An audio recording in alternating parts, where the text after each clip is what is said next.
A canadense Kathleen Burton produziu um trabalho bastante singular, que é esse livro dela, né? Mostrando o niilismo do nazismo, que reivindicou desde o início um cristianismo positivo. O que seria um cristianismo positivo?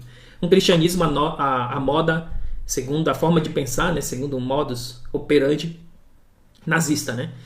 Seria um cristianismo a gosto dos nazistas e do Hitler, né? Ou seja, um cristianismo sem a transcendência, sem rendição e sem pecado. É que o nazismo se engajou no combate espiritual desde o início, com o objetivo de dominar os povos, despojando-os de suas raízes espirituais e de suas identidades.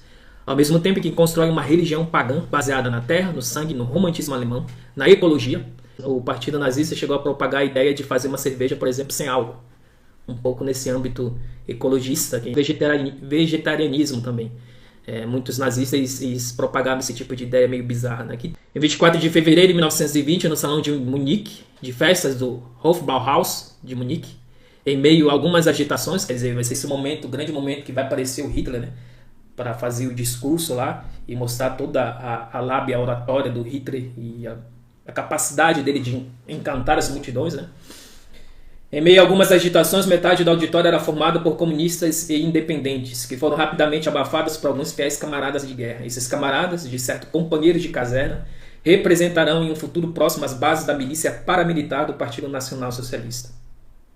Restabelecida a ordem após alguns socos e pontapés, né, de controlar a massa, que era o Georg Strasser, né, que depois o Hitler vai matar na grande noite dos longos punhais. Esses camaradas, de certo companheiros da caserna, a comparação religiosa não é à toa que se faz, né, por trás, e tem todo um aspecto religioso revolucionário mesmo, propriamente contra a Igreja de Cristo, né, por trás dessa doutrina do Hitler.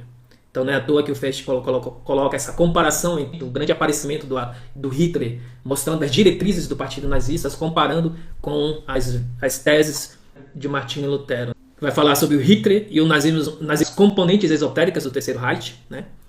Que é esse aqui, do George Gary, infestada por esses hereges na época medieval, né? Então ele é da região, conhece bem a história dos cátaros e também conhece muito da doutrina e tem propriedade para falar desse tipo de gnose, a sabedoria nazista, quando ele subjuga seus próprios interesses pelo interesse do partido, né?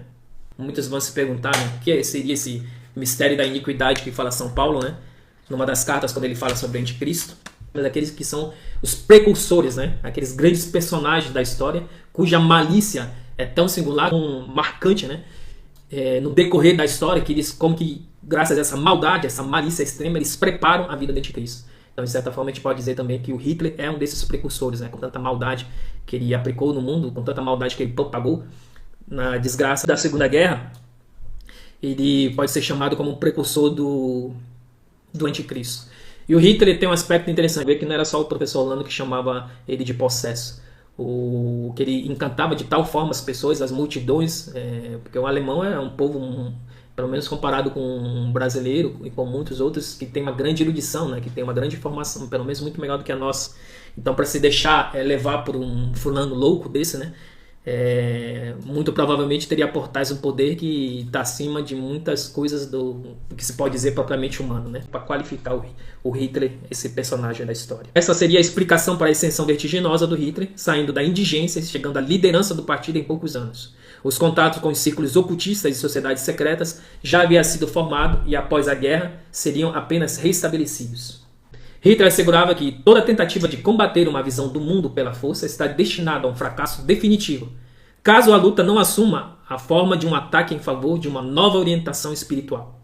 É só no confronto de duas visões, quer dizer, tem que ter uma orientação espiritual por trás. Só com ação, só com uma coisa puramente materialista ou imperialista, não dá para mudar uma sociedade. O emblema escolhido por Hitler, a suástica ou cruz gamada, seria dotada de um significado esotérico, adaptada dos gnósticos e dos hereges cátaros medievais para o pensamento do século XX. Fascinavam a alguns membros da elite nazista, notadamente o Rosenberg e Otto Hahn.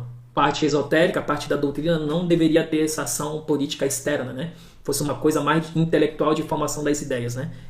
Como acontece aqui muito no Brasil, né? Às vezes existe uma doutrina esotérica política que quer uma ação política na história aqui no Brasil e às vezes ela fica mais escondida dentro de uma formação mais intelectual e sem muita influência política. Então a gnose é assim, às vezes ela age politicamente, às vezes ela fica escondida só no âmbito dos iniciados, só no âmbito intelectual, de formação intelectual, né?